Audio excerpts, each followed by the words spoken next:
Okay, now this video is actually skippable. If you're in a hurry and you really want to get through these videos, you can skip this video. I'm doing this video to show you another way that you can kind of work out an integration by parts question in a more organized thing called the tabular method. Once again, that you could just do what I taught you last video and you'd be fine, but this is just a little organized, kind of cool way of doing it. I actually don't really know why this works. I mean, I think I could kind of figure it out, but I just kind of do what the method is. And this is a method that you want to use when you want to find the antiderivative of something that's valid for integration by parts, so you can't do U substitution for it. And a lot of times what you want to do is you want to have one value that's something that's algebraic, like x squared or something to a power, and then have the other part be something that's repetitive, something that will kind of it'll kind of repeat over and over again.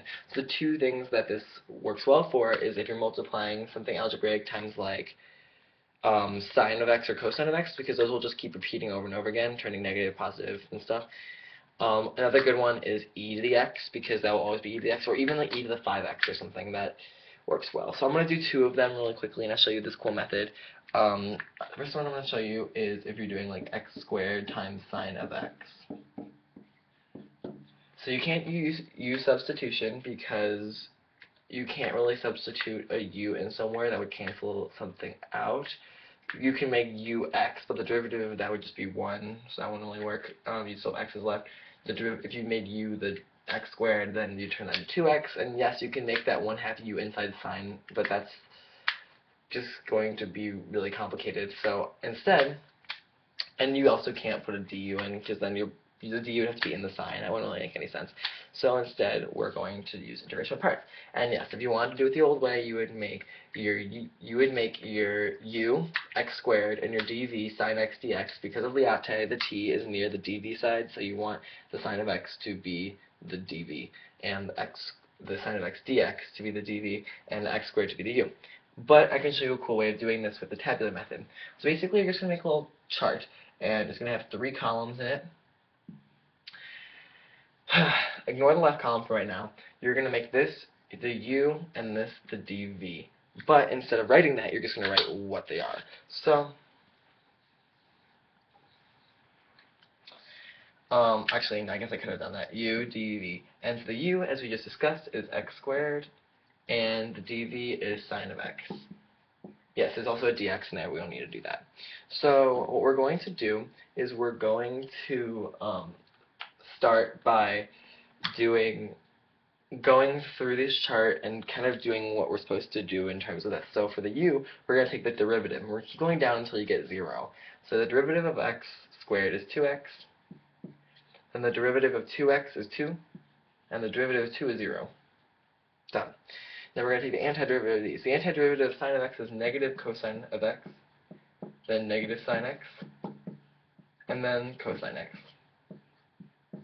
So now that we've got this, we're going to, in the left chart, we're going to alternate from positive to negative 1. So 1, negative 1, 1, negative 1. Basically what we have to do in this method now is we actually are almost done. All we have to do now is cross out this one right here, the top one, the dv one, because you're not going to use this. And you're basically going to circle them like this, where it's like you circle the two next to each other and the one below it in the dv column. So it looks like that, and then like that, and then I guess like that, but that's multiplied by 0, so you're not going to use that. And then that's your answer. So you get negative x squared cosine of x plus 2x sine x plus 2 cosine x plus c. And that is your answer. Yeah, it's just a cool little method that makes it going a little faster. Another example you could use this for is if you had like x squared times e to the x or something, because e to the x is going to repeat over and over again, but x squared, because you want one of the values, probably the u, to end up at 0, but you want the other one to just keep repeating. So this method works well. I'm almost 99% sure you start with positive 1, negative 1, positive, negative 1. I'd be really upset if I did this whole video and then went back and realized you're supposed to do like negative 1 first or something. So I'll put in the description if I'm right about that, but yeah, that's how you do the tabular method.